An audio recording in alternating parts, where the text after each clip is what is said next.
The whole Liam Kumar Day effect, not really happening. Nigel couldn't make it. Yeah. I rang up Mendenhall and he said he could make it. Don't think this whole Phil, credit to the guy, always manages to do well what he has, but he is a shocking personality. You guys got a trophy? No. It was pre-vim. No, my life from Rashad Mendenhall. Hi, you guys, Tank Dell. I'm a tank, Jack! I'm a fucking tank! Hello and welcome to another episode of the LOC Report. The Commish is back once again, and as always joined by the co-host himself, Chris Leach. How's it going, Chris? Good afternoon. Yes, it's going well. We are now very much in the deepest, darkest depths of December, so look at this, it's dark outside at 12 minutes past 4 in the afternoon. Horrible. Yes. Horrible. Hate it. It's the worst time of the year. Yeah, just on the screen there, apologies. Yeah, no, you're absolutely not wrong. Not only in the darkest depths of the year, but pretty much you could say in the darkest depths of the LOC season, because week 13 now in the books. We have one more week of all of us having football, and then it's on to the playoffs, and the end won't be long off after that. So, but don't worry, as you say, Chris, it might be dark outside, but there's plenty to keep you interested and entertained whilst you're stuck indoors outside of the awful weather. What better to do than to recap week 13 to in that vein. So here we go. Let's go into the recaps.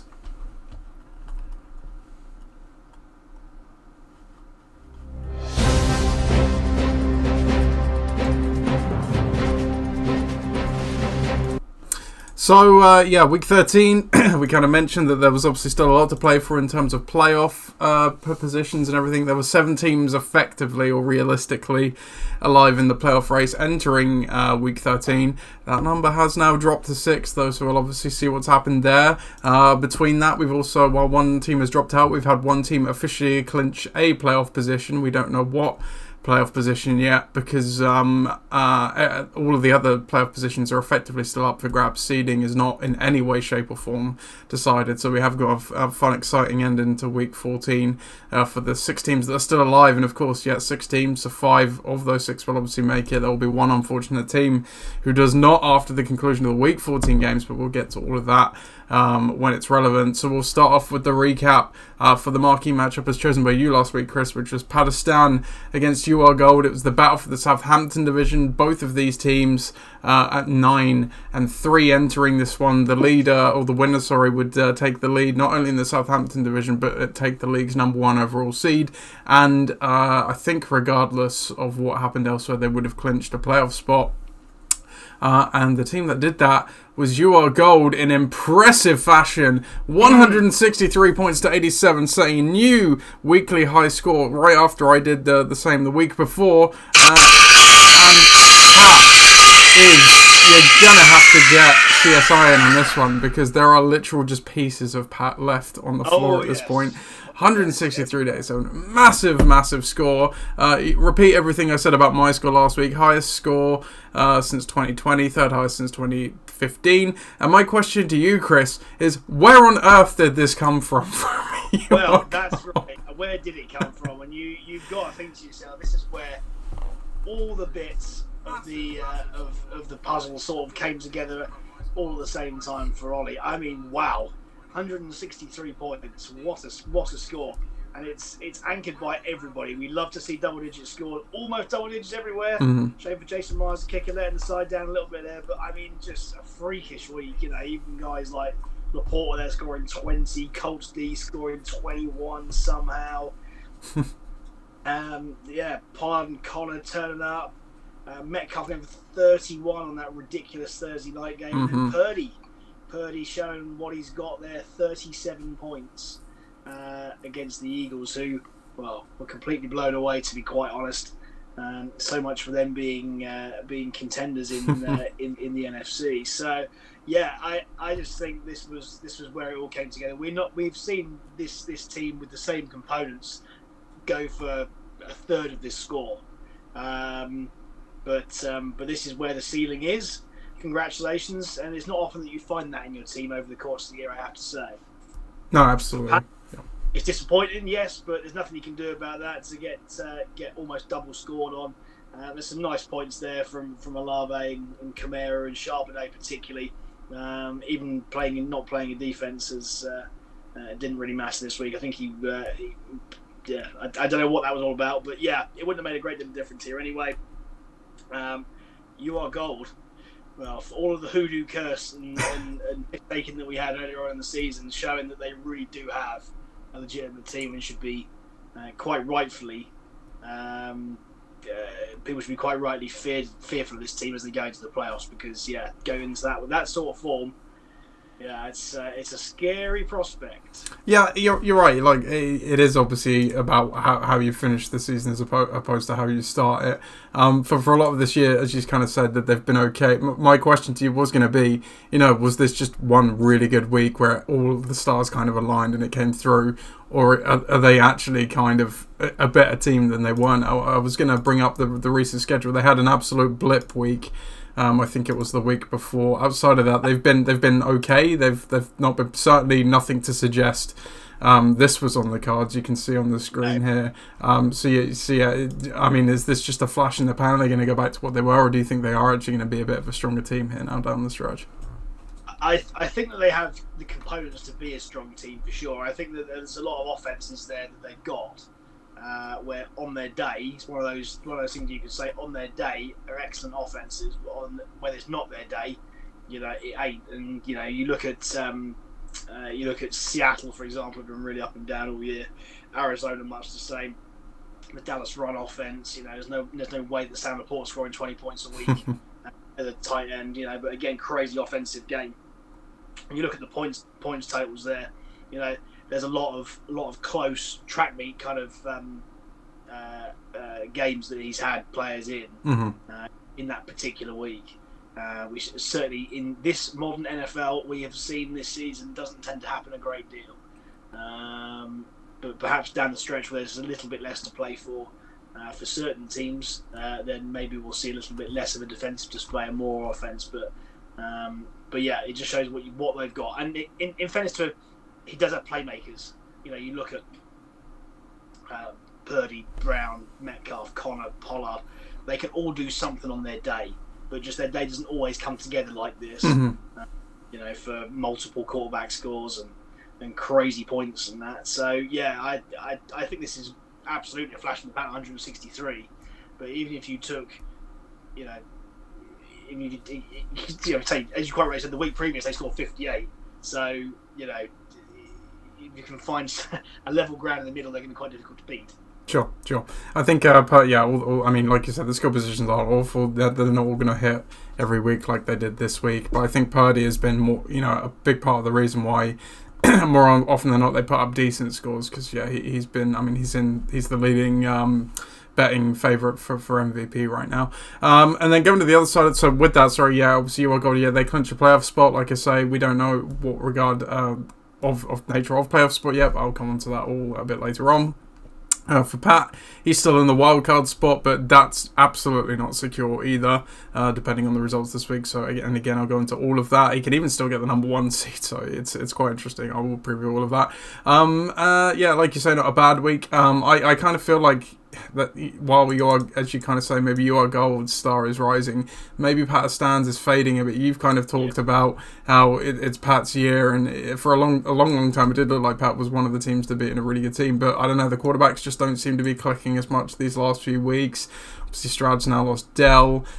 He's obviously had some injury issues at Walker, and Charbonnet's injured a bit as well. I think Harris is a bit banged up, so yeah, Pat's kind of seemingly flowing while UR Gold is ebbing. So yeah, we'll have to see what happens there. The history of this matchup all time now. We'll go on to here. Let's see if we find. Yep, UR Gold is now a whopping 9-3 all time against Pat Stan. So and we both picked UR Gold to win this one as well. So we got that one right. On to the next game then, which featured Bare Necessities against Great Scott. We both picked Great Scott, and we were both correct as they won this one 119 to 83. Now, ordinarily the storyline would be about big win for Great Scott here, moving up to 8-5, giving themselves firmly in the playoff race. But it's more about actually what happened on the other side in this one, because my dad's team did not start a quarterback or a defense. Now, great shame to begin with. 83 points to 119. That is a gap of, what is that a gap of? That's a gap of about 35, if my math is correct. Yeah, 35. Between a quarterback and a defense, that's not insurmountable. So it's actually quite a great shame my dad didn't change his team here, because especially given the great Scott, as I say, one of the playoff potential, this could actually have a massive impact in the playoff race. And obviously I asked my dad multiple times over text messages and also in person to change the team, and he still did not. So I think we've got a bit of old man syndrome going on to a degree. Yeah, and this has obviously prompted the message that I put into the chat about, look, it's not a frequent occurrence. We know, obviously, we just saw Pat not play defense either. But I think we are going to have to look at some sort of measure potentially to bring in the AGM, kind of mooted by you and Tom in the committee chat.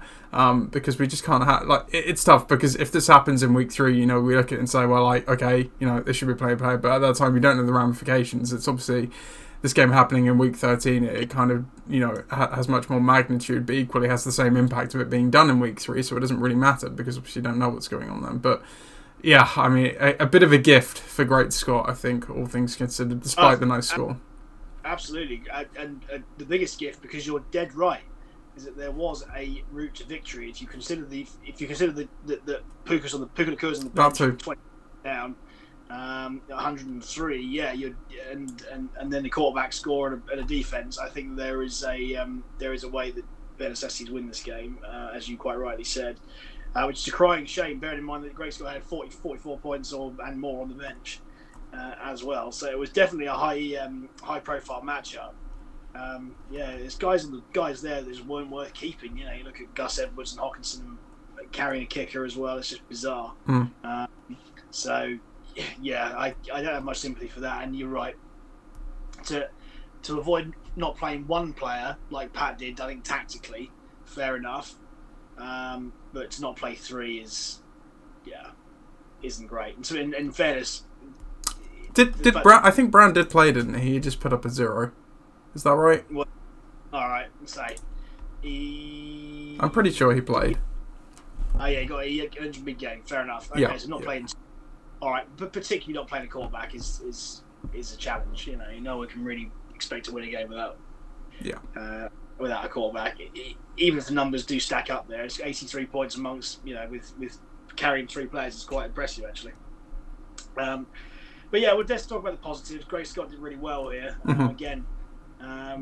Say those skill positions are coming up good. You can see that, say obviously Miami ran rings around the Commanders, and you look at what Moster and A-Chain have done as a 1-2 punch this season. It's really interesting. You know, so yeah. It's such a sad thing that Lawrence went down mid-game. Obviously, Chase is doesn't seem as though he's that badly affected by Burrow going down, but you know, certainly fantasy-wise. But yeah, it just keeps going. He keeps chugging along and keeps putting up the results, and yeah, I mean, say for as long as he's doing that, then fair play, because there's a lot of guys there, you know, unsung heroes of this team. You know, Rashad White, Chuba Hubbard's on the bench there. You know, it's crazy kind of team, but it seems to work from a fantasy perspective.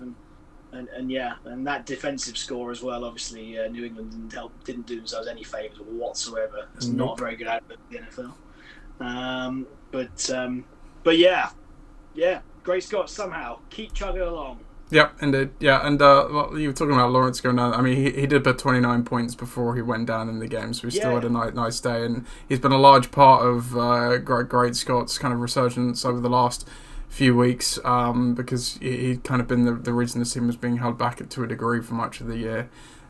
So yeah, it's going to be interesting to see what happens in pivotal week 14 and going forward. I think I'll cover it more in the injury section. It's not clear exactly how much time he'll miss, but it does throw a bit of shade. And like you said about Chase as well, his death has been greatly over exaggerated, it seems, with Jake Browning. So that's obviously been a help for Great Scott as well. Great Scott now 2-0 all-time against Ben Assestis, as well as they share a division. On to the next game then. So next we have the Corona Bowl rematch, the Corona Bowl 13, the Dream Team against Ixan. Again, this was another pivotal matchup in terms of the playoffs. in the Portsmouth division, because with a win for Ixan, it would have been a 3-way race with the Great Scott win going into the final week. With a win for the Dream Team, it doesn't clinch for them, but it does make it quite difficult, or fairly difficult, for them to not make playoffs at this stage. And a win the Dream Team did get, 90-76, and we're going to see one example of an injury potentially or directly resulting in a result changing in this one, because Christian Kirk went down on the Monday Night Football game. Ben had him left. Viv had Travis Etienne. Etienne obviously went on to have a decent score and punch home the win, but yeah, Kirk getting injured, costing Ben a chance of the win. And it doesn't just cost Ben a chance at the win, it effectively ends Ben's season, because now sitting at 7-6, he does not have the traditional wildcard in play, and the division is no longer in play with the win for Viv, who moves to 9-4, and he is so far behind in the points forward, barring something completely incredible and unforeseen. He does not have a route to the playoffs that way either, so absolute pivotal moment in this game, Chris. Yes, I think you're right, and for Ben, I think that he'll be reasonably satisfied with a winning season, bearing in mind so many injuries that he's had, and general misfiring of certain big name players that he's had throughout the course of the season. To have got himself to that position is definitely admirable. And you look at a guy like Mike Evans, who, for most of the season we haven't spoken about, but he's the number 4 overall wide receiver, which is just crazy to me. Bearing in mind that, the people were trending him down a lot. So, class permanent. But yeah, fair play to Ben. That's where he's going to end up. And Viv carries on. And in no part down to the fact that Tyreek Hill is a freak. Well, I was going to say, I kind of know that Hill is a freak, but I think Hill and Lamb together, certainly over the last month or so, I think we've kind of talked about some cracks maybe starting to appear for the Dream Team. I think those cracks are kind of more on display now. And if not for this form of Hill and Lamb, they'd be in a lot of hot water. I don't, because they're relying on these guys week in, week out now, because the kind of boom or bust nature of the other players around them, we've not really seen much of the booms, and even Herbert's starting to struggle now. So it's looking dicey at the moment. They could still obviously pop off in any given week for sure, but yeah, but I think the problem is where they're counting on these guys, to put up these scores each week now to get them home. That's a problem for me, because it only takes one of them to not do that in a given week, and you're toast. Yeah. And so it's a very, very low score. Yeah, I know Justin Herbert's had 2 pretty brutal matchups, one against Baltimore and one against the Patriots, obviously. But same before that, he was chugging along quite nicely. So I'm not going to take too much into the quarterback situation there. I mean, say he played Denver, the Raiders, Buffalo, Denver again coming up. So I'm feeling pretty good about his chances there. But yeah, I don't think there's a better wide receiver tandem in the league. Etienne's going to get used an awful lot more now. The CJ Beathard's in there. Difficult to know with the Jets whether they get blasted or whether they don't. But Breece Hall's been pretty good, bearing in mind that they've not really had a quarterback all year. So and the 49ers D will play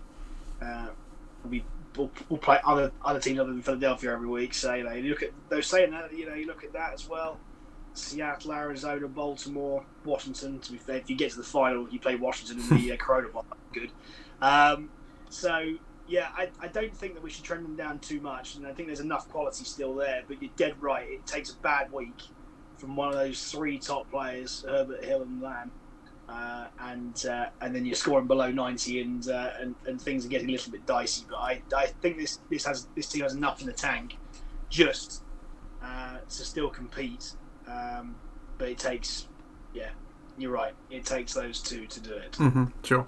And going back to Ben's team, you kind of mentioned it. It's been a year of injuries, definitely on the one hand, but I think the misfires have actually been more the undercurrent of Ben's team. And to his credit, I don't think many people could have seen it coming. Eckler and Mahomes just have not been the same this year, and obviously those were his first and second round draft picks, I think, respectively. And obviously it puts the pressure on the rest of the draft picks, and like you say, Evans was a nice pick, but beyond that, obviously Jones has had his injury issues. He's not really had a lot else. Madison, I think it's fair to say, has been a bust. And he's just not really found the free agents through the year either this year. So he's done well, like you say, to get to 7-6 and have a shot. Still at a winning record in week 14, but unfortunately for Ben, his season is over. The history of this matchup all time as well, Ixan is now 6-11 all time against the Dream Team. We'll go on to the next game. So this one didn't have any playoff ramifications, so we won't spend too long on it, but it was a nice, interesting, close scoring game here. Bucking the trend against Ross's team, Art Attack. We both picked Ross in this one. Oh, by the way, we both picked Ixan in the other one. I can't remember if I said that, so we got that wrong, but we both picked Ross in this one, and we also got that wrong because Ross lost 92-90. Really close one, though, between these two. Mike picks up a nice win, despite without having Barkley and Jacobs either, arguably his two best players, so a good effort from his side. Ross's team, Tight End FC, they turn in a solid performance. They're obviously going to continue to do that as long as Dak's having great games. It gives them a fairly stable floor. I don't really have too much to add on this one, Chris, unless there's anything particular you want to call out. There isn't really. I'm just glad that Mike's finally got himself a win at long last. This team hasn't been as dreadful as the record looks. Obviously been blasted a lot, but it's kept going. He's picked a team every week and fair play, and it's worked out all right.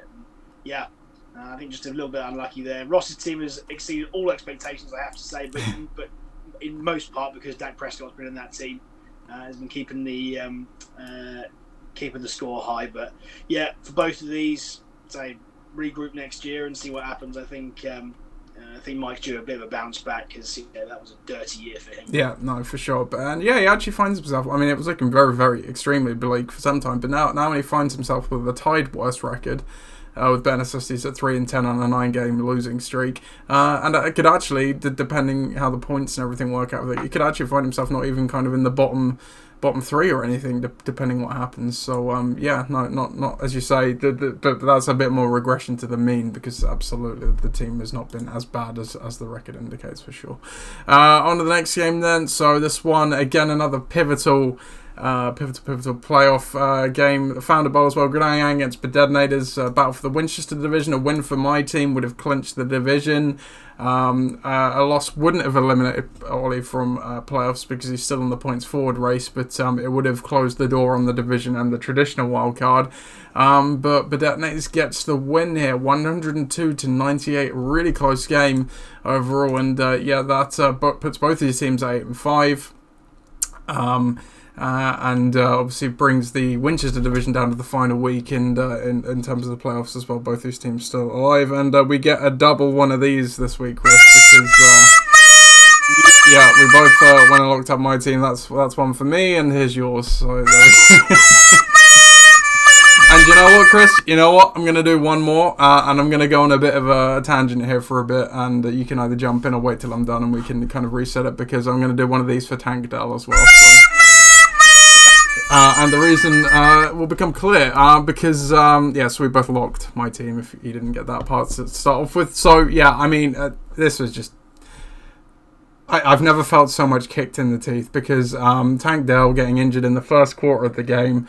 Look, it happens. Season injuries happen. Injuries in games happens. But at this point of the season on the line, to have the donut there and that literally be the direct difference in the game. Not so the direct difference for Tank Dell himself, but when Ollie's got Nico Collins on the other side, and obviously the direct beneficiary of that injury, I can't believe it. Yeah. And it's cost me the division, potentially. It's cost me a chance to play for the number 1 seed this week. It's potentially cost me a bye, depending what else happens this week. God, and the way it happened as well, run blocking in the middle of the field on a goal line, the way it was just horrendous. There were so many other butterfly effects with this, though. So credit is where credit is due. Ollie made the decision to put in Collins over Deontay Johnson, which again won the week. So none of my frustration here is directed at him, more towards the universe, because you have the Tank Dell element. Russell Wilson in the same game.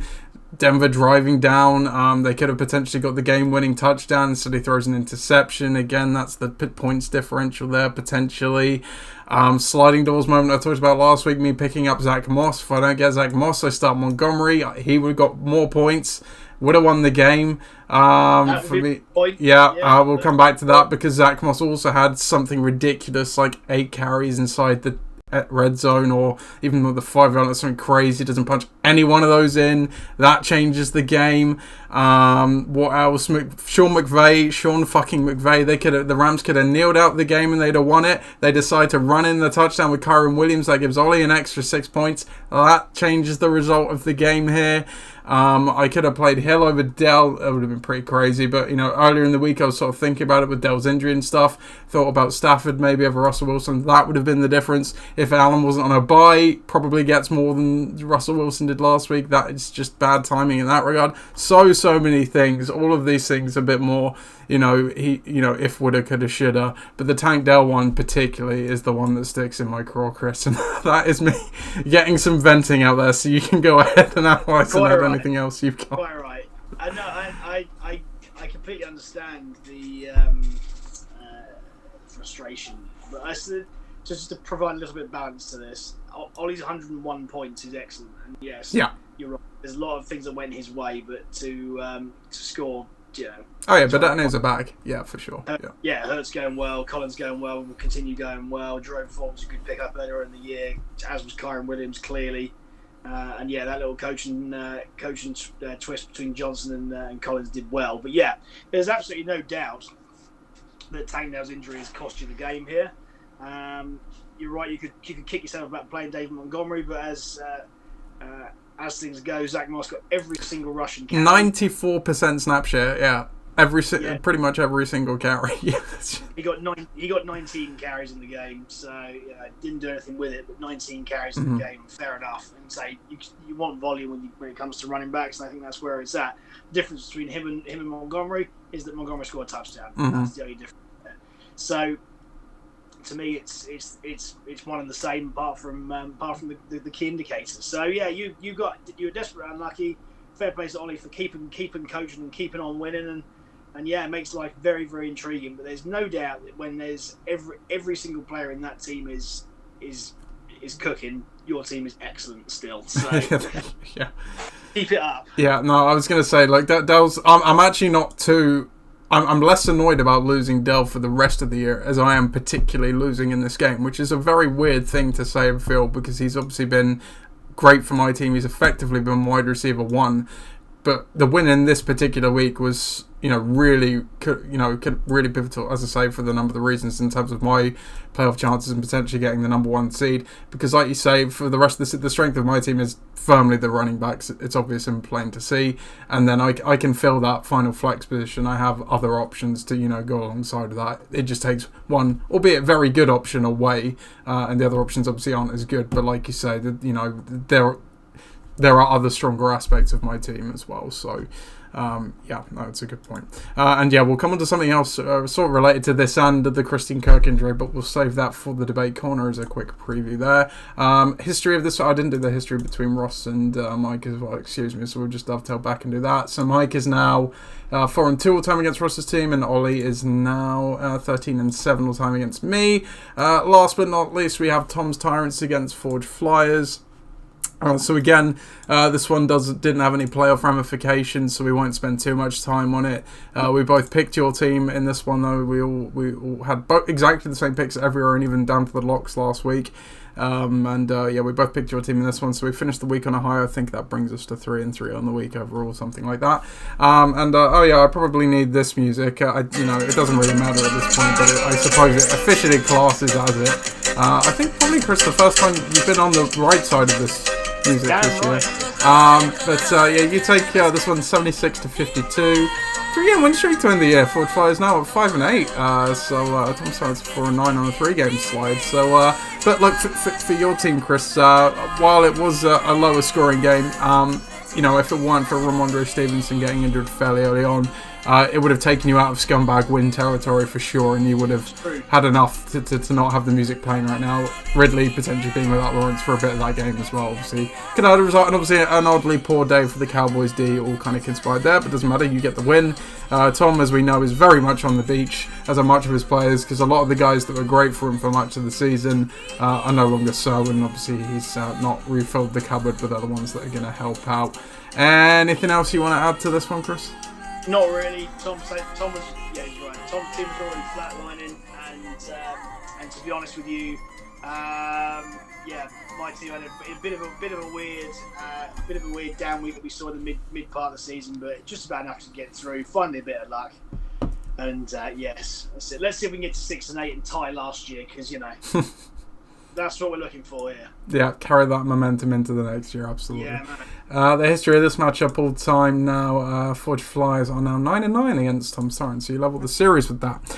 In terms of the pick'em, I'm 103 and 74 all time, 39 and 27 on the year. Chris, you are 85 and 58 all time, and 33 and 27 on the year, so we both have winning records in this regard, so yeah, it's quite surprising. We're right more often than we're not. In terms of the locks, all time I'm 16 and 14 all time, and 6 and 5 for the season, so bizarrely a bit more equal. And Chris, you are 12 and 9 all time and 4 and 5 on the season. You've got well, we're gonna have probably a lock obviously for week 14 for sure, and then we'll probably do on week 16 because there's at least a couple of games going on there. Doesn't really make sense to do a lock when there's only the one games going on, but so you still got a shot at a winning record of the lock game. We'll go to the around the league section now before we go on to the league news. So let's take a look at what this has for us this week. So excuse me, I've beaten my projected score 7 weeks in a row now. There you go. Great Scott's also done it 6 weeks in a row. The Dream Team won this week without a top 15 scoring quarterback. Ben Necessities beat their projected score 4 weeks in a row, and they were down 2 players this week as well. So, although I guess that's baked into the projections. But they've beaten their projected score 3 weeks in a row. Teams have won 60% of the time this season when starting the league's top scoring quarterback of the week, 6 and 4 overall. You are gold started the league's top scoring quarterback, Rock Purdy with 37.46. And also the top scoring tight end with the 20 points. So unsurprising, they obviously had that ridiculously high score. And Tom Sarrant have decreased their score now each of the past 3 weeks. So unsurprising that they have been on a 3-game slide. So we will go on to the league news now. For that I need the news jingle. Here we go.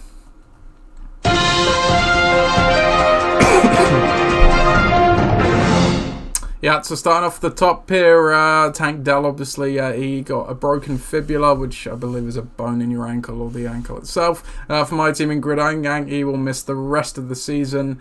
Chris, we kind of already spoke about that, a fairly big blow, but as you say, Gridiron Gang should go on. For your team, Ramondre Stevenson, he injured his ankle in some regard. It's not exactly clear the severity or the nature of the ankle injury. Obviously New England are fairly tight-lipped. It's probably a high ankle sprain, so he'll probably miss at least the next few weeks. But obviously for your team, Chris, it's obviously going to hamstring you a little bit in week 14, but then beyond that it doesn't particularly matter. So Trevor Lawrence, he also suffered that ankle injury as well on Monday Night Football for Great Scott. Now this one's quite interesting because, looking at it then and the severity of it and how he was walking off the game, you'd think, yeah, he's probably certainly out for the next few weeks and could potentially miss the rest of the fantasy season.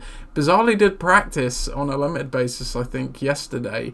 He had quite the walking boot on, I think, and it sounds like he's got a real uphill battle to climb to play this weekend, but possibly does return at some point. What do you make of this? Again, we touched on it in the Great Scott game, but we'll talk about it a bit here. What do you make of this for Great Scott? I think he needs all the help he can get, to be honest with you, Nath. Because it's a real problem losing key players this time of the year, especially the matchup that he's got this week as well, which is going to be all too key. With it being so close, you need your best guys, and to have stuff like that sort of uncertainty to happen at this time of the year. Yeah, no, definitely. Yeah, and the quarterback free agency is not the best either, so we'll come on to that in a bit. And then lastly, Christian Kirk as well. Again, we mentioned that for Ben during his game, potentially cost him the week like it did with me with Tank Dell. He's suffered a core injury. He will miss the rest of the season, but obviously for Ben, only has one more week left anyway, so doesn't matter now that it's happened. Transaction-wise, Bedadnators added Ezekiel Elliott for the Jags defense for $6. He didn't play him last night, we'll see that in the preview, but he had a reasonably good day. What do you make of this ad for Ollie's team down the rest of the season here? Yeah, if only you played him yesterday, as we'll see in a minute. But yeah, it strikes me as a strange one not to collect and not play. But yeah, it's the right thing to do. They seem to be playing through the running back all the time now, because let's be honest, they haven't really got a quarterback. You've got a different way. Or that many good receivers, certainly not healthy ones either. So, Ixan added Noah Brown for Christian Kirk as a free agent addition. Quite like that addition, actually, obviously in the wake of Tank Dell's injury, and Noah Brown had some good games there a month or so ago. And then this one's nice, no relevance to anything at all, but you are gold adds Robbie Gold. Obviously with the announcement that Robbie Gold is retiring, so getting him on his team one last time. Hopefully he doesesgoing to retract that. Hopefully he does play him this week. I've got some vested interest in this. Play Robbie Gold one last time. Go on, do it for everyone. No, I'm joking. In terms of the signing stats and milestones, so no milestones for you this week, so we will just get to the signing stats. What I will do is I will do the standings here quickly, and then before I get to all the other bits, I'll kind of do a more expanded playoff race, because like I say, in terms of playoff teams, it's fairly clear. There's 5 spaces, as we know, 6 potentials, but the seeding is all over the place. So probably team by team, I'll go through kind of, the potential routes there. But we'll start off with the standings. So Southampton division, you are gold at the top here with the win over Pakistan last week, now at 10-3. They've clinched already, but if they win again, they obviously lock up the number 1 seed in that bye. And I'll come on to the other bits in a second. For Pakistan, they're at 9-4, still the holders of the wildcard spot. And as I say, they can still get the number 1 overall seed out and all win the division as well.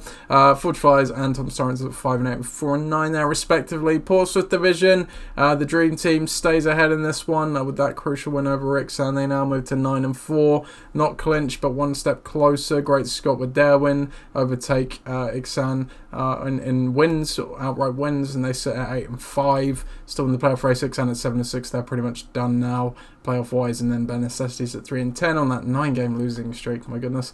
Then in the Winchester division, despite the loss of Grenang, they still lead up the Winchester division on points over Bedetnes, both at 8-5 now, and then Ross's team at 4-9, and bucking the trend at 3-10. So in terms of current playoff seeding, it's obviously You Are Gold, Dream Team, Grenang division winners, Pakistan traditional wildcard, and then Great Scott is the points forward wildcard. As of the moment, with the new wildcard playoff rules, Grenang, despite being the division winner, would be in the wildcard bowl with Great Scott, the highest scoring team, because Pakistan has 1 additional win. That was the criteria for the playoff rule. If you have 1 additional win over the division winner, you avoid the wildcard bowl and send the lowest seeded divisional team to the wildcard bowl, which is currently my team. So, in terms of, and then just to mop up before I go through the detailed team by team one, in terms of the points forward, like I said, Great Scott is the current holder of that points forward. Other teams in the race, Bedetnes is on the outside looking in at the moment. They sit just over 15 points behind Great Scott, so fairly close. And then in terms of the other teams that aren't in the playoff, there's no other team that's not already in a seed that can really compete for that realistically. But the seeding could, for the points forward one, could shift the belt potentially depending on the results here. Right, I'm going to go through it all now team by team, Chris. If you've got any questions or any comments, please do just jump in, because it's going to get into that meme with Charlie from It's Always Sunny, with all of the numbers on the screen, or that woman with the maths appearing everywhere, because that's the realm we're going to get into here. So, You Are Gold, the simplest one. They have clinched. They are going to the playoffs. The seed that they have in the playoffs is simple if they win, because they would be the number 1 seed. If they lose, they could still win the division if Pat doesn't win, or if Pat wins and they maintain their points edge, which are currently 16 points. By the way, before I get deeper into this, can we just say, after that ridiculous week, You Are Gold is still only the 5th highest scoring team as well, and it's fairly close. It's not, anyway, yeah, so there you go as well, because they're at 9-4. The Dream Team does have the points edge though, so they would fall out of the playoffs. Oh, I think the internet, we've just had an issue with the internet here. We may need to dial Chris back in for a second. Oh, is Chris back? I'm here. You are here, yeah. The screen has frozen. Maybe if you just toggle your camera off and on. Sorry, I think my internet did that thing there.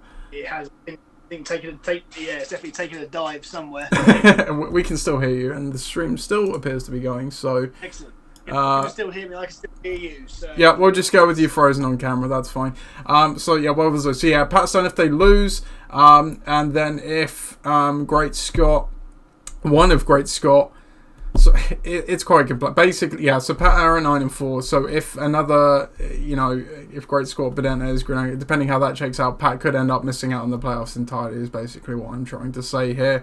It would obviously come down to points, of which Pat actually has the lowest amongst all those teams. So yeah, Pat ideally does need to just get the win here, or if they do lose, they need to cross their fingers. Actually, that's interesting because Bedentez played Great Scott this week. So if Pat loses, I think he's actually out of playoffs outright, unless there's a random point swing, because that would definitely bring one of those two to 9-5. It would come down to what happens with the division, because if I won as well, I think that, and Ollie won, that would push Ollie to the traditional wild card, and then would push Pat out of it because Great Scott would have the points forward. If I lost and Ollie won the division. You're back on the video. That's good. If I lost and Ollie won the division, that would keep Pat Stone in. But yeah, because that would mean Great Scott would lose, and so it's very confusing for Pat. But he just needs to win. But he's certainly not completely made it. So that's that. The Dream Team. Again, they're sitting at 9-4, the current leaders, so they're currently in. If they win, it's simple. They've clinched. Like I said, if they win and You Are Gold lose, then he probably becomes the number 1 seed, even if Pat wins as well, due to the points there. There is still a route that Viv does not make the playoffs as well, so if Viv loses, he is only 15 points ahead of Great Scott right now. So if he loses, Great Scott wins and outscores him by that amount, it would mean that Great Scott becomes the division winner. That would obviously then shift Viv into, depending what happens in Pat's game, he would, if Pat lost, overtake the traditional wildcard with Pat because he's got the points edge there. But if Pat wins, it then depends what happens in the Winchester division, because if Great Scott wins, that would mean Ollie would lose, so he can catch Viv. Then I would still win the division there, so it would come down to the points between those two as to who would get the points forward wild card. And obviously, if Ollie wins, Great Scott would lose, and Viv has won the division anyway. So that's that one. So again, Viv probably there, but again, it's still not completely certain. For the Winchester division, my team, I have virtually clinched because of my points forward advantage. So if I win this week, because of my points edge over Ollie, I've won the division. And like I say, I won't get into the wildcard bowl ramifications because obviously that's all dependent on everything I said. But depending what happens elsewhere will dictate whether I go to the wildcard bowl or if I get that bye. If I lose and Ollie loses, I would still take the division, but would definitely go to the wildcard bowl due to the wildcard already being 9-4 with Pakistan. If I lose and Ollie wins, I effectively am just the highest scoring points forward team, because the next closest team is Viv, of who I have a points edge of 155 points over. So barring something again completely unforeseen happening, and again the ramifications that I mentioned with Viv happening, I've basically got the points forward wildcard locked up even if I don't win the division, so that's clear. And then for the detonators, so yeah, at the moment they're on the outside looking in, so they either need a win and then for me to lose, that's simple, or they, this is interesting because they can lose to Great Scott, but if they outscore other teams, they could still be the points forward wildcard there. Obviously, if they win, Pat loses, and he's currently got the points edge on Pat, he would get the traditional wildcard there as well. Obviously, assuming that I won, he wouldn't then take the division. So I think, again, there's fairly clear routes there for Ollie. But yeah, very confusing, Chris. But so, like I said, seeding is all over the place, but 6 playoff teams in the whole, and then obviously, as I say, Ben is out of it now. Even though at 7 and 6, he obviously can't catch the traditional wild card. And points forward wise, he's at 1114, so he's a long ways off a lot of people. So it would take something dramatic to catch up there. So there you go. Looking at the breakdown, so despite the loss for me last week, I did go 8 and 3 still. 111 and 32 on the year. Detonators is the next best. They're at 89 and 54 with a 9 and 2 week last week. And Great Scott 85 and 58. They jump up a little bit with the 10 and 1 week. Yeah, what we're talking about with Viv, he is sliding back just a little bit. You can kind of see here 82 and 61 over the last 4 weeks. He's been 6 and 5, 11 0, 3 and 8, and 5 and 6. So that's not brilliant. Pat's here at 5. Again, he's not had a great run really in the last 3 weeks either. 0 and 11, 6 and 5, and 4 and 7. You Are Gold, again, they're kind of in the middle of 77 and 66. The only other team over 500 here. So all the playoff teams, funnily enough, in the top 6 here. It certainly doesn't always work out that way. But over the last few weeks, he's been very up and down. 11-0 last week, 1 and 10 the week before that, but then 8 and 3, 7 and 4, 6 and 5, 9 and 2. So he has had a pretty good stretch. And then again, all the teams you would expect there. At the bottom, yeah, despite being at 7 and 6, Ben finds himself in 11th place in this metric, only 3 wins ahead of Tom. Yeah, he's got a 7 and 6 record, and Tom is at 4 and 9. So yeah, there's been a bit of injustice perhaps done for some, or very Ben's been had the rub of the luck there. Actually, we didn't look at that in terms of points scored and things. Let's just ping back to that. So obviously talked about the highest scorers. Lowest scorers is still Tom's Tyrants, and they're almost certain to have that award now. They are 70 points adrift of bucking the trend, so they have obviously evaporated down the last few weeks here. In terms of points against, bucking the trend does still lead this. What you were saying earlier, Chris, about luck and things. So 1,364 points on the bench, nearly 60 points ahead of Ross, who's also been scored on our time this year, so understandable they've had their losing records. Then we've actually got some of the playoff teams here. Great Scott 1261, my team 1242, Ollie's team 1236 in and around the top spots there. Then we look more towards the bottom, and again we see a couple of playoff teams, in fact 3 in the bottom 4. You Are Gold right at the bottom, so obviously their points forward has improved with that massive week last week, but yeah, 1,066 points on the year, 300 points less than Mike's team, so they've definitely had some luck on route to that 10 and 3 record. Pakistan not far off as well, with 1,085 conceded, and then Viv as well, 1,146. Obviously they're a bit more back to the middle ground. Then we look at the coach ranking. Ross's team is at the top here, as is You Are Gold. They both had 0 points on the bench last week. Ross is the only team now with less than 100 points left on the bench through the year. My team drops down to 3rd here at 19 points. Obviously, much of that tied to Tank Dell's injury. Because he put up that big fat 0, so not necessarily completely on me there. Then we've obviously got a few others hovering around the 120 mark. We go to the bottom. Chris, you're still at the bottom here, but it's no longer a decisive bottom because Tom and my dad indeed are starting to catch up with you. You're at 241, only 10 on the bench last week, so you've had a good couple of weeks. But Tom 26 last week, my dad 20, so you never know. You might not be the bottom of the pile come the end of this season, but it's not leaps and bounds ahead. Yeah, indeed. So there you go. There's your milestones, standings, and stats. The power rankings are out, so you can go and read those. With that, we'll go on to debate corner. For that, we need John. Where are you, John? Order.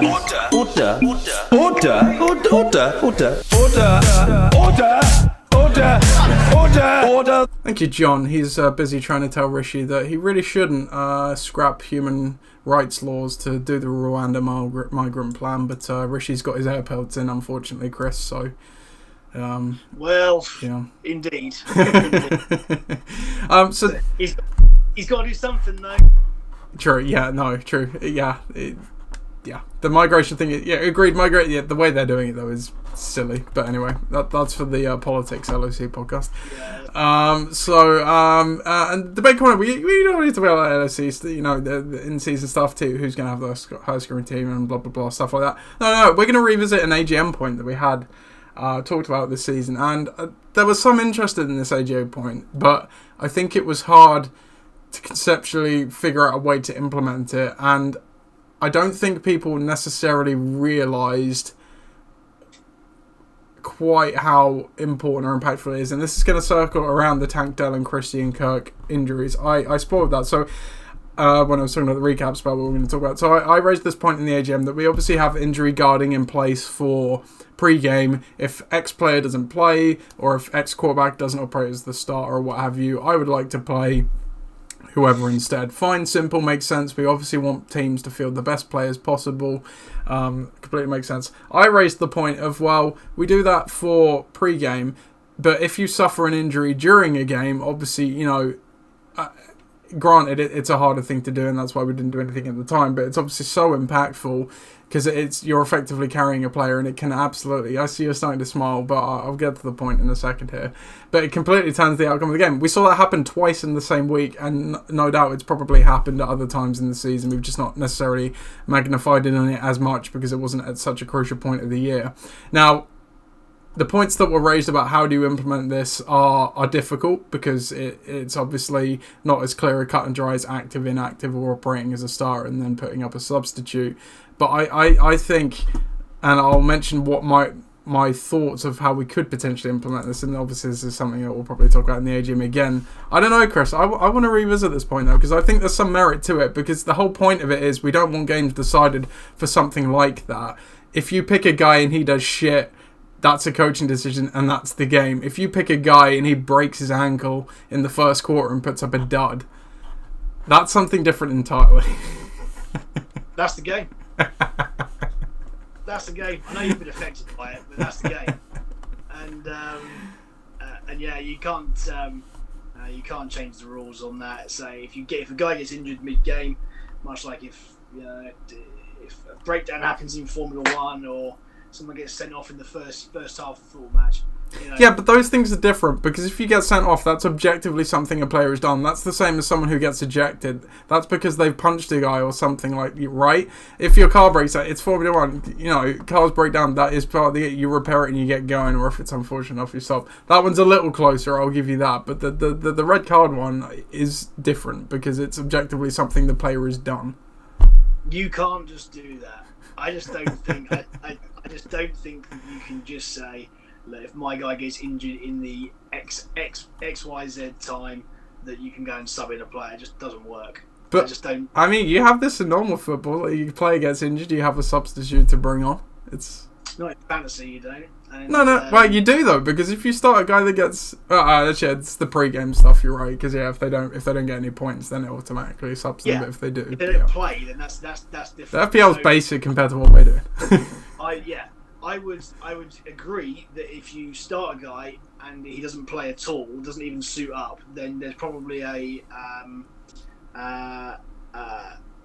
way that you could do that, like in Fantasy Premier League. But in this instance, just because a guy gets injured with no points, doesn't mean that you can trade him out. It's just the nature of the beast. It's luck at the end of the day, and if you don't like luck, and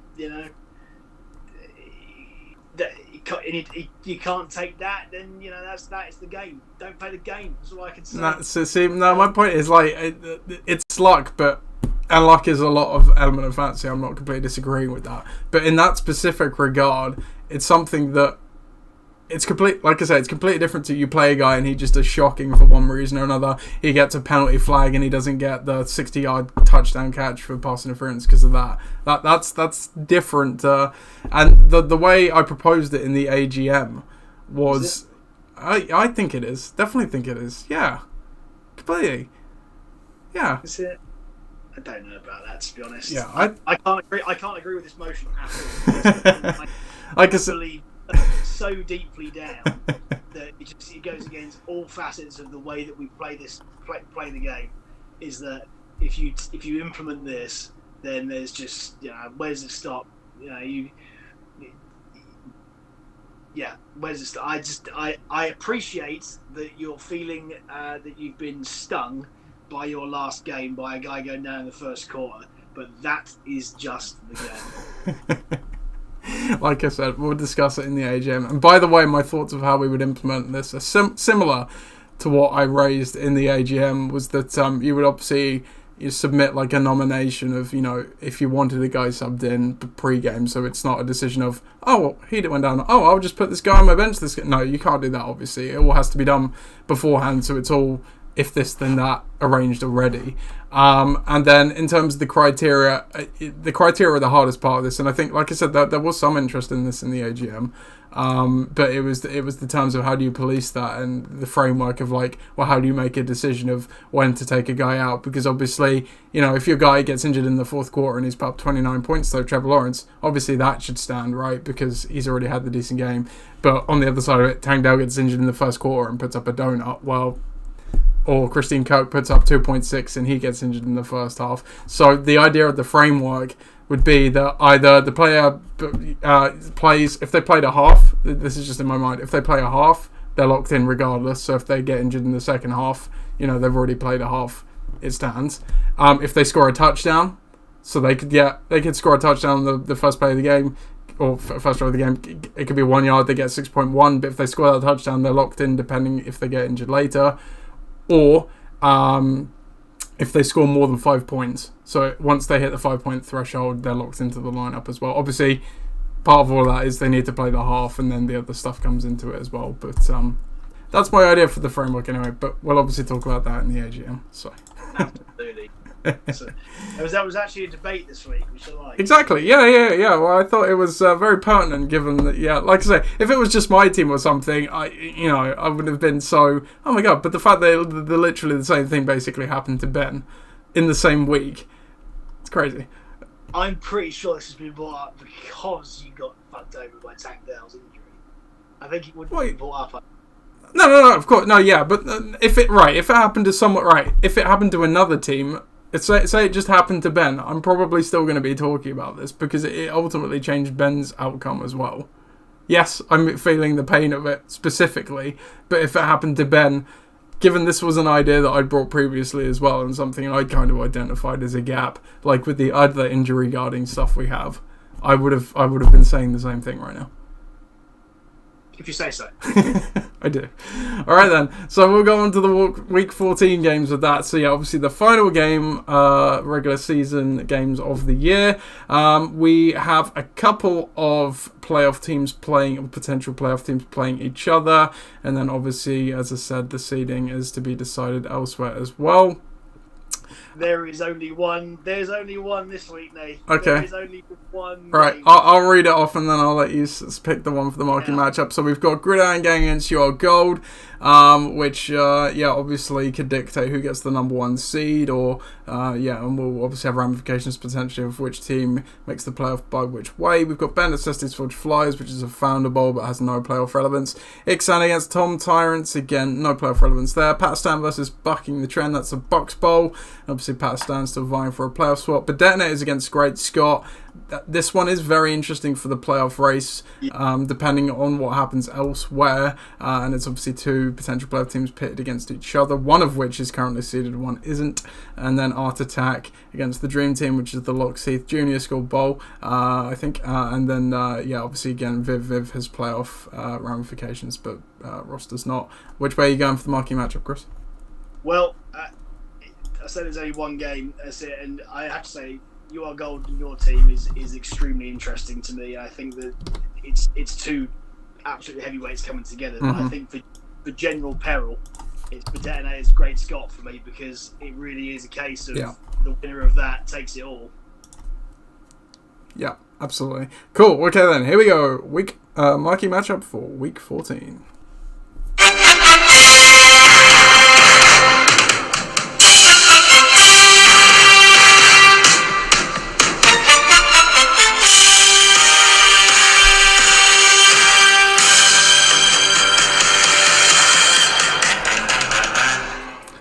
Two playoff hopefuls at 8 and 5, duking it out to see which one of them will go to the playoffs. Great Scott currently seated in the points forward wildcard spot.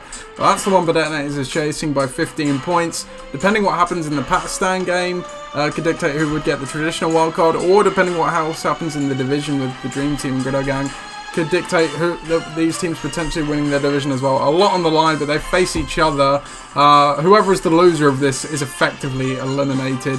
Unless the point swing isn't great enough to take Great Scott out of the traditional wildcard spot. The projections currently have this one going in favour of the Detonators, 93-70. Let's take a look at the lineups for the Detonators.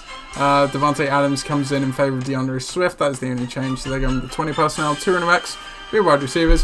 For Great Scott, they are unchanged at the moment as well, and obviously Trevor Lawrence still in. Unclear if he'll play, but we'll come back to that in a bit. So they're rolling with the 30th personnel, 3 running backs, 2 wide receivers. This is the first time these two will have played each other. Chris, what's going to happen here? Trevor Lawrence's injury completely hinges this team. out. Let me tell you. I think even if he were fit, I think away to the Browns at the moment is a very difficult matchup. And I think that even if he does end up being fit, I would consider not playing him anyway. That brings in an interesting point to what you were saying earlier, which is who on earth is there out there on the QB wheel of the wheel of fortune QBs out there? He I don't know what the bid was, but you might be able to see actually on your app because you obviously got him for $20, but he bid on Russell Wilson, and you obviously sniped him for him. So yeah, and that leaves Chris. I'll let you read it off if you want. Yeah. So you then have Browning, Smith, Minshew, Desmond Ridder. Trubisky's already played and scored well. Matt Stafford, who's playing away at Baltimore, wouldn't do that. Aiden O'Connell, DeVito, Joe Flacco, Zach Wilson, Bryce Young, Will Levis, and Bailey Zappi, who's already played. Now, I will admit, I don't want to get in the way of this, of the playoff race. So I will probably, as a result of that, drop Russell Wilson again. No, I think we've never, to be fair, and again this might be one for the AGM because we've never formally talked about what are the rules for teams that aren't in the. Well, I mean, it's your team; you can do what you want to do. But what I'll say is, we have rules once the playoffs start that only playoff teams can claim people, and then we don't mind teams doing ad drops after that because if you still want to play the last few weeks, you can. Up to you if you obviously want to potentially interfere or not, but strictly for the regular season we've never talked about any rules forbidding non-playoff teams or anything from claiming people or spending wave money or anything like that. So like I say, if you want to go ahead and drop him to potentially let him play Russell Wilson, if you want to play him, you can do that if you want to, and it's not collusion because well, I'd say yeah, it's not because I said it to you, he didn't ask you, but yeah, that's up to you. Yeah, which I will do for sporting integrity. That I have just done, so you can go and pick him up again. Very noble. I'm all for sport integrity. I don't care about my one win to take me to 6 days.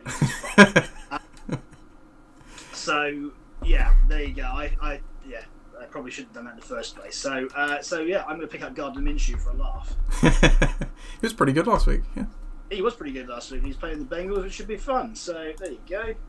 Have that. Right, so Russell Wilson's in for, or at least should be, for Great Scott. Anyone who goes and picks him up now is a bastard, by the way. Oh, I don't know if Ollie's got a bench spot to play with. He's holding 3 defenses, so he may well shed one of them. Wow, can you imagine that would be a right shithouse move. Right, so let's assume Russell Wilson's in there. Look, I think that for Great Scott this week, there's definite, there's a definite opportunity here. You look at Chase is a bit, he's got Browning throwing to him, but he didn't do so bad last week. Amon Ra against the Bears should be good. Mostert against Tennessee should be good, even or depending on who's playing. Yeah, it could be Achan. It could be Achan. Rashad White's been pretty consistent, and then the Chargers against his own, what will be his own quarterback, would be a bit fun. But you have to look on the other side, and you go, right, well, Jalen Hurts playing in Dallas, that ain't particularly fun. Nico Collins is playing the Jets, so again, playing the Jets in the Meadowlands not great either. Rice and Adams have been pretty up and down in terms of output for most of the year. Mm-hmm. Ford is in fairness is in a good matchup, but Kyron Williams is a terrible one against Baltimore. That is a horrendous matchup for running backs, and the Saints versus Carolina is good. Look, I think that the Buccaneers are going to get suppressed a little bit this week. Bearing in mind what their matchups are, they're going to have to rely on those 2 receivers somehow, and it would be a hell of a difference if they'd have played Zeke. Look at that, 20 points on the bench. Mm-hmm. They may still play the Browns D. I mean, why wouldn't you? Against CJ. Yeah, if Beathard's in there, yeah, for sure. So yeah, I just think that in the week that you need a clutch matchup, Great Scott may have it. I think it's going to be pretty close. But the playmakers for Ollie, especially the ones from last week, Collins, and Kyron Williams and Jalen Hurts are all in what I would think of as pretty desperate matchups. It's going to be a close game, this, no doubt, and it's all predicated on the quarterback and everything. Mm-hmm. But yeah, this could be really tight. So were you picking Great Scott? Was that the call? You know, I think I might be. Okay. Just. Yeah. Okay. Yeah. Just. Okay. So that would, if that comes to fruition, I think that would basically effectively send Great Scott to the playoffs, regardless of what happens elsewhere. I'm going to go Bedetonators though, because I think you've correctly identified skill position wise. Great Scott probably does have the edge this week, not necessarily in talent. I think both teams, in terms of talent, are probably fairly equal. Maybe again the edge to Great Scott, but you have hit on the point that there are some tougher matchups there for Bedetonators. But when it comes to the quarterback, I'm not too concerned about Jalen Hurts going into Dallas, because he might not have a blow-up game, but I don't think he has a bad game, because even last week when the Eagles got smoked by the Niners, he still put up 25 points. And we just, by the way, saw this Cowboys defense get absolutely slapped by the Seahawks, who have not been a good offensive team this year.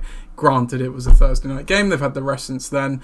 But that was still quite a surprise. One of actually the more surprising things to see in Week 13. So I completely agree. It's definitely going to be a close one, because it will completely depend on how much Ollie gets from his skill position players. Certainly the ones with tougher matchups, but the quarterback does potentially change it here for me as well. So, and yeah, with between Mostert and H, I didn't talk about it in the recap. His starting lineup might not be set either. Does he play both? In which case, as you say, Chris, he's dropping one of White or Gibbs to the bench, who've been fairly good and are capable. And does that actually pay off? It could, or it could miss completely. You don't know when you do something like that. So that's another question mark for him. And I'd imagine, he might not change his defense. I don't know, but maybe he would, maybe he wouldn't. I don't know. But yeah, I'm gonna go with Bedetonators here, and yeah, obviously depends on a lot of other things as to whether that actually makes a difference or not in terms of the playoff race, as we said. We'll go on to the next game now then.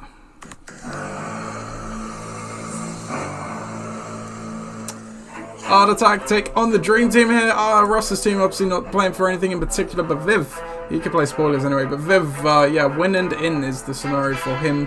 It would lock up the Postal Division, and depending what happens elsewhere, potentially the number 1 seed. He is projected to win 96 to 80. The score currently stands at 94 in favour of Ross's team. 9 points for the Pats D for him. 4 points for Jalen Warren for Viv's team. Then looking down the lineup for Viv's team, I don't believe they've changed any players. No, they haven't, so he's still going with the 30 personnel, 3 running backs, 2 wide receivers on the other side of the board for Ross's team. Again, I don't believe Ross has changed at the moment either, so he's going with the 4 personnel, 4 tight ends and a wide receiver. The history of this matchup all time, the Dream Team are 7-4 against Ross's side. And just to dovetail back, and do the injuries for the last game. So yeah, Lawrence, extremely iffy for Sunday. Mostert, questionable, but he just gets veterans rest. And then Ollie's team has a clean bill of health. So Chris, I will turn it over to you. Can Ross play Berserker one last time, as he has done, like your team has, over this last month and a bit of the season? I'm not entirely sure that he can, and I think that the lack of skill player depth is going to rook him here. There's no way that a team with those, you look at Kittle, Higgins is just a bit meh. Engram and Pitts are going to do anything against what's on the other side. Dak is going to keep him in it maybe, but again, it's a tough ask. But then again, Philly have been pretty porous through the air this year, so I'd be interested to see what happens there. But I think that Dak's only going to keep the numbers up rather than win the game, because you look at that on the other side, Herbert home against Denver, like it. I know that he needs a bit of a bounce back, and you'd like to think that he should do. Obviously we've seen Hill and Lamb freakish, and the fact that Dak's on the other side as well only seeks to improve Lamb's clout. Etienne and Hall may be used an awful lot, bearing in mind their quarterbacks are going to be all over the place. We've got 4 points from Warren already, and then Koo and the 49ers D. Well, so the 49ers D got smoked last time. Mm-hmm. But yeah, they're due for a bounce back, especially at home as well. They should do all right. So I think this is a pretty easy one for me. I think this is a dream team win all over. I just think that the golfing class between the two is so great. Okay, thank you. I'm actually going to go with Ross's team for one last berserker pick here. Yep. Random stuff happens in fantasy. It does. I mean, it's more out of hope than anything else, obviously. But no, I think, look, Ross's team put up 90 points last week. What has changed for Ross's team since last week? If anything, he gets better because he gets Stephon Diggs back from a bye, and I think he'll put him in. We've seen some of these tight ends pop up before. Obviously, if Prescott lights it up, that gives him a nice floor as well. And again, for Viv's team, I don't see what really has changes for him this week compared to what has been the case over the last few weeks, where he's really reliant on Hill and Lamb, and if one of them doesn't hit, granted they both probably will hit, but even if they do, I don't know what else there is going to necessarily pop up and give him a great day, because Herbert against Denver, I know you're not particularly too concerned with the Denver defense, but Herbert hasn't looked great. The Chargers team is a mess, and Denver have actually been fairly good, and they've limited other quarterbacks scoring quite effectively this season. ETN, a bit banged up, obviously potentially without Lawrence, and playing in Cleveland. Haul on the Jets, forget about it. Warren's obviously already done badly as well. The Niners against Seattle could be nice at home. But yeah, I just don't see this being necessarily a great week for Viv's team. And I think Ross's team could potentially put up enough points just to pip him. So that's where I'm going. You're entitled to your opinion. Well, we'll see when we do the recaps next week. We'll go on to the next game now then, and to do that I need to bring my jingles back because I was just checking some injury stuff there. Where were we at? Here we are.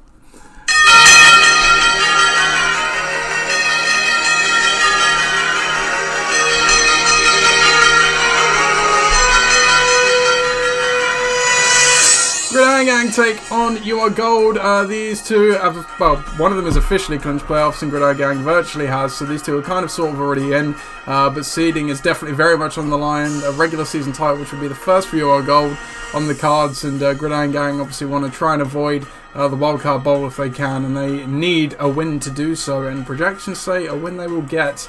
105 to 85. Looking down the lineups for Gridiron Gang, Taysom Hill comes in for Tank Dell, who's obviously going to miss the rest of the season now, but beyond that they're unchanged, so they're going with 31 personnel, if you can call Taysom Hill a tight end, 1 tight end, a receiver, and 3 running backs. For You Are Gold, they bring Jordan Addison in, coming back from a bye as James Conner goes on to bye, so they are playing the 11 personnel this week. 1 running back, 1 tight end, and 3 wide receivers. The history of this matchup all time.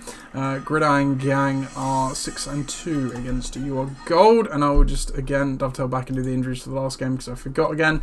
So for his team, Tyreek Hill questionable, but he'll probably play, just dealing with that ankle injury he's been nagging with. Etienne, I think it's his chest still, but he should play. Hall, again, I think he's a bit banged up with an ankle, but probably will play. For Ross's team, Jonathan Taylor has now been ruled out with his continued thumb injury and a clean bill of health. Other than that, Chris, what do you want to tell us about Gridiron Gang against You Are Gold? Well, I think that we talked about last week that You Are Gold had all these big offensive games, track meet kind of things. Well, it's the same sort of thing this week. You know, you look there, San Fran versus Seattle, Philly, Dallas. A lot of players in both of those games actually. Detroit, Chicago, Minnesota, Vegas. That could be it could be very, very open.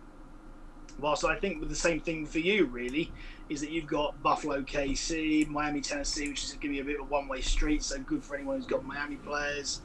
Indy, Cincy could be pretty close. So yeah, I think this can really take off this game.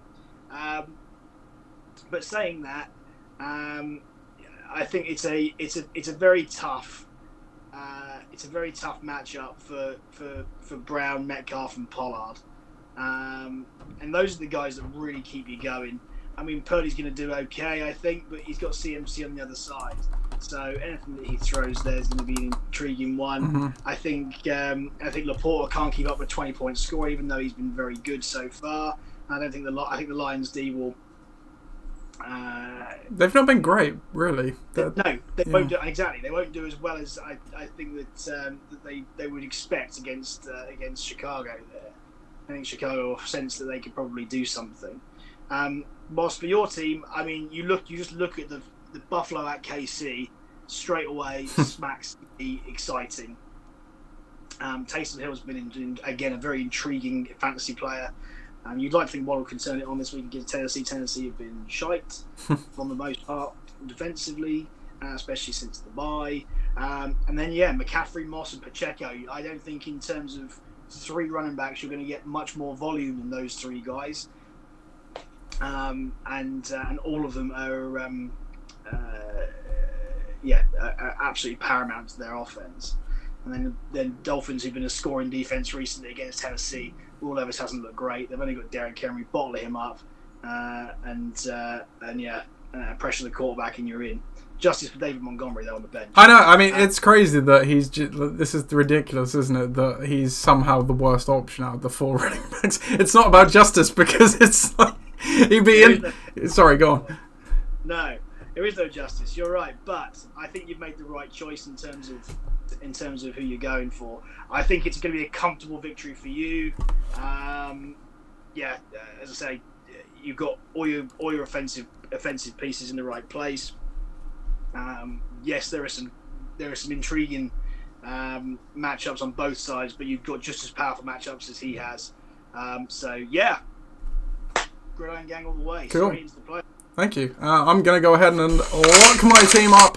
Obviously we both did last week, obviously the Dell injury was the difference there. So I'm going to double down and hopefully get it this week, just like I did with your team, however many weeks ago that was, and get it right the second time around. Just to come back to your points about the running backs, right? According to Fantasy Pros right now, I have ranked for this week, I have the RB1, RB3, and RB4. There you are. And Montgomery is a lowly RB14. Gah, trash. No, I actually might need Montgomery though, because I'm going to talk a little bit about the injuries here, because you did a good job of the analysis. I don't think I really have much more to add on to that. But Pacheco's dealing with a shoulder contusion, which is fancy American words for bruise. But he's not practiced the last couple of days.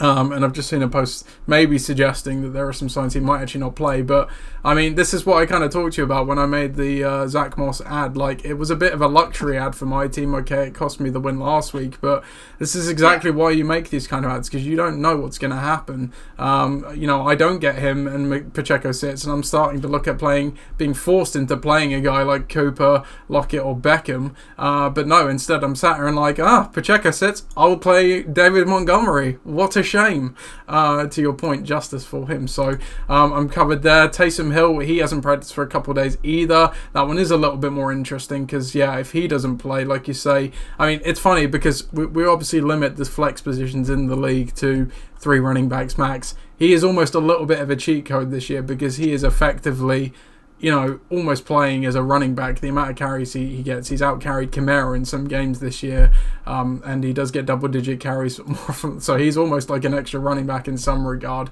If he doesn't play, it would be between, currently on my team anyway, Beckham, Lockett, and Cooper. Cooper probably not going to play after suffering a concussion, so Lockett or Beckham is a different prospect. But even with that, like you say, I think, quality of players, some decent matchups, obviously some decent matchups on the other side as well. Your God had the boom week last week, but they're going to come back down to earth. How much closer to earth that is, will obviously only time will tell. But like you say, I back my team to get a win here, and we'll obviously see what that does for the playoffs, depending on the other matchups elsewhere.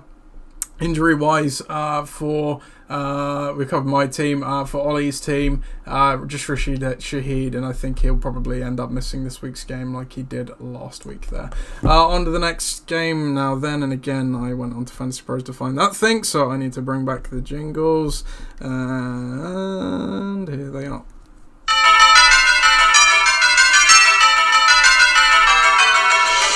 Bare necessity to say, Forge Flyers here. This is a Founder Bowl. And yeah, obviously these two just playing for fun. Well, one of them's playing anyway, playing for fun. That is Chris's team at 5-8. 3-game win streak. Ben Necessity's 3-10 on a 9-game losing streak, and the projections bizarrely actually have Ben Necessity slated to win this one, 81 to 77. Looking down the lineups, has Ben Necessity changed their team? No, of course they've not. They've still got a player on bye in Marquise Brown, so they're going with the 30 personnel this week. 3 running backs, 2 wide receivers, one of which is obviously on a bye. On the other side of the board for Forge Flyers, Gardner Minshew comes into the starting lineup for Kyler Murray and Sam Howell, who are both on a bye. And in terms of the other lineup changes, Kareem Hunt and Damian Pierce come in for Ramondre Stevenson, who obviously got injured, and Curtis Samuel, who you have now dropped.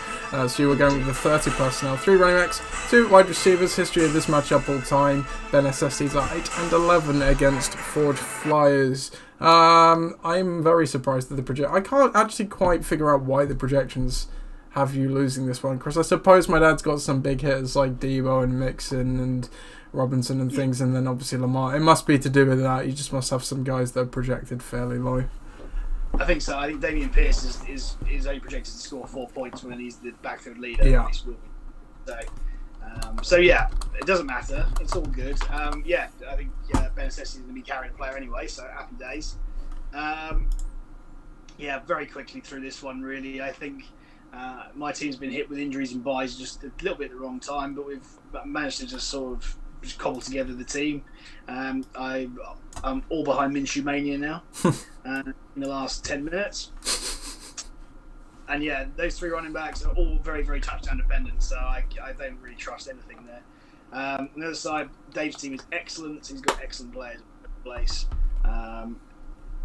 I say, at this point, Bijan is the Atlanta offense. Javonte's been really good the last couple of weeks. Mixon, again, they'll lean on him a little bit more. Maybe not in the passing game. And then, yeah, Samuel in Seattle and Jackson against Los Angeles fashions to be pretty good. So, even with the player down, I still would go for, I think I'm going to go for best SCs at 3-10. But, yeah, I just don't see, for me, yeah, I think Henry's going to get game scripted out. Pierce is a difficult matchup. Ridley's got a second-string quarterback playing the best defense in the league. The Cowboys D can't possibly go for 20 this time against Philly. Not possible. So, yeah, it's going to be a pretty low-scoring, not great week for me, but I'm used to that this season. It's fine. And, yeah, even with one player down, I'm pretty confident in Ben Necessity's approach to this game. Yeah, no, I think I think I'd actually tend to agree on it. Just, yeah, I mean, my dad put up, 83 points last week, effectively carrying 3 players, so it is just a case of, it should be a playoff team if my dad didn't just decide to stop playing for whatever reason, yeah, or managing the team effectively. No doubt they'd be firmly in the playoff race and probably, justifiably in the playoffs, but here we are. So yeah, he's caught you on a good week, like you said. I think that's all it is really. So yeah, I'm gonna go with Ben Necessities there as well. So we'll go on to our next game then.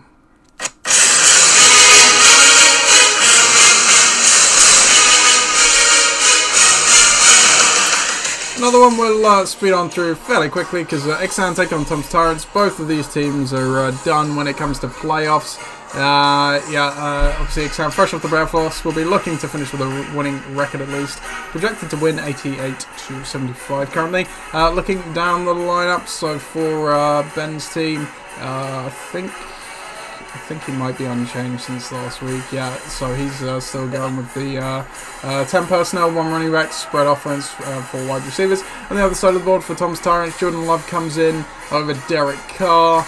Are there any other changes? Yeah, James Cook also comes in over Adam Thielen, and Brian Robinson goes to the bench as well in favour of probably Drake London, I think. So he's going with the 10 personnel as well, 1 running back, 4 receivers, spread offense. History of this matchup all time. Let's see here. Tom's Tyrants are 8-12 all time against Ixan. Anything you want to talk about with this game, Chris? I don't think we don't need to dwell on a great deal here.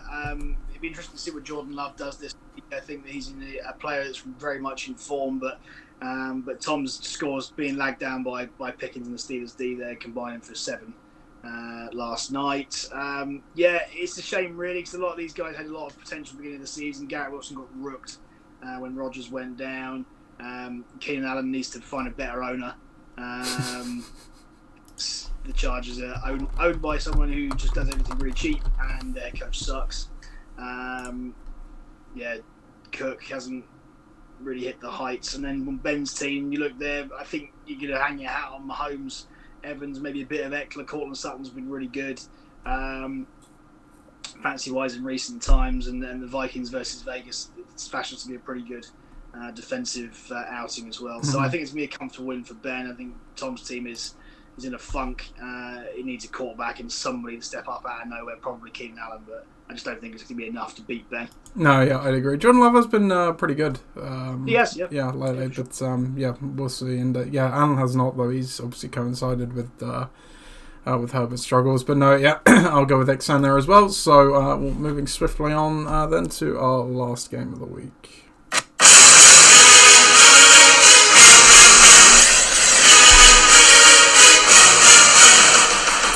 Pakistan takes on Bucking the Trend here. Pakistan obviously still looking to lock up their playoff spot, currently sitting on a wildcard spot. Bucking the Trend maybe just looking to try and play spoilers and finish with a respectable record given where it started. Pakistan are projected to take this one 88-78. Looking down the lineups, there is 5 points on the board for Pakistan, courtesy of Najee Harris last night. Elsewhere, lineup-wise, he's back. Justin Jefferson is into the lineup in favour of Zach Charbonnet. DJ Moore is also in, coming back from bye, I think, in over AJ Dillon. And Jared Goff comes in favour of CJ Stroud as well. So he is going with the 20 personnel this week. 2 running backs, 3 wide receivers. On the other side of the board for Bucking the Trend. Not changed at the moment. I would imagine they do change though, because they've still got Saquon Barkley and Josh Jacobs on the bench. But for now, he's got 5 wide, 5 receivers. all shotgun offense there. History of this matchup all time. Pakistan are 4-1 all time against Mike's team. Does Pat firmly punch his ticket to the playoffs here, Chris? I think so, Nath. I say and this is why I'm going to lock Pat this week. Ooh. I've said for a while here it is. I'm in the It's Pat's Year fan club, and I think with this this lineup, maybe his strongest for a while. I can't fault it.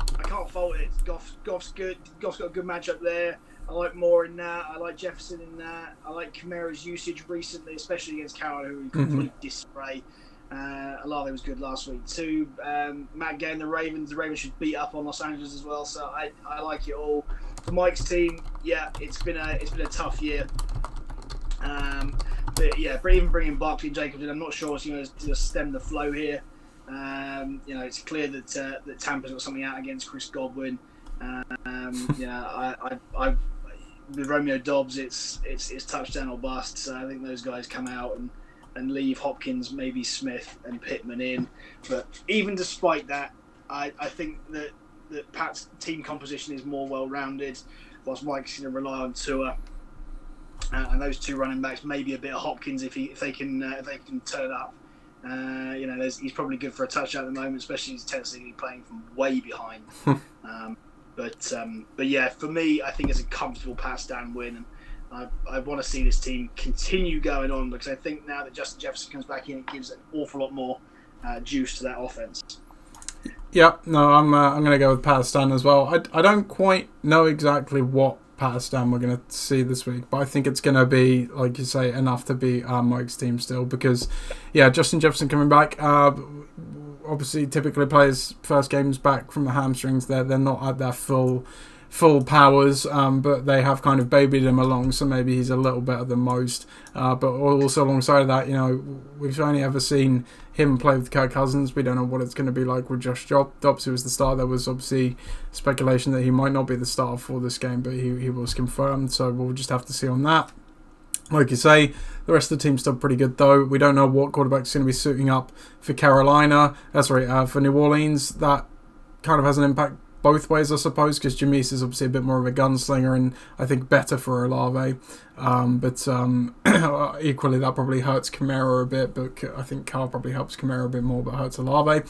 But they're both still good options, obviously, and that, yeah, DJ Moore should absolutely flame that Detroit secondary. And Goff could have a decent day as well, but they are away and playing outside, so obviously you've got to bear that in mind with Goff.